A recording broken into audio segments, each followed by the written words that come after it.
এই 31st নাইটে যদি আপনি কিছু করতেই চান, তাহলে আমি বলবো, আমার পরামর্শ, সুন্দর করে ওযু করে আইসে আপনাকে জায়নামাজে দাঁড়াতে হবে।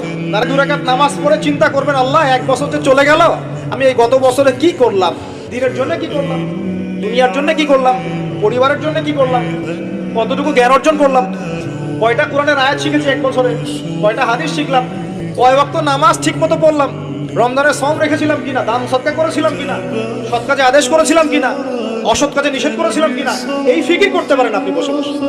যে আল্লাহর সন্তুষ্টি চাই, নবীর সাথে হাসর করতে চাই, কোন মুসলমান যুবক যুবতী আগামী এই নোংরা অপসংস্কৃতিতে গায়ে গা ভাসাবে না। এই দিনে কোনো কনসার্ট চলবে না, এই দিনে কোনো বেহায়াপনা হবে না, এই দিনকে কেন্দ্র করে কোন রকমের এই পিকনিক বা ঢাকঢোল পিটানো আর এই যে তোমাদের সাউন্ড বক্সে গান বাজানো কোনো কিছু চলবে না। করা যাবে?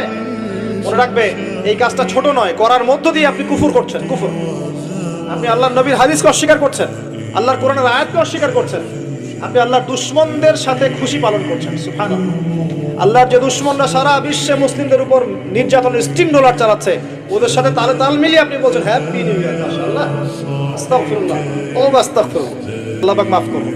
আমার জীবন থেকে 1টা বছর চলে গেল, মানে আমি কবরের দিকে এক ধাপ এগিয়ে গেলাম, এখন এগিয়ে যাওয়ার খুশিতে আপনি আজকে উৎসব পালন করছেন। আস্তাগফিরুল্লাহ, কি বুদ্ধি মাথায় দেখেন। জীবন থেকে 1টা বছর হায়াত কেটে পড়ে গেল, এটাতে সে খুশি হয়েছে এবং খুশি হয়ে সে উৎসব পালন করছে, কনসার্ট করছে, ঢাকঢোল পিটাচ্ছে, পিকনিক করছে।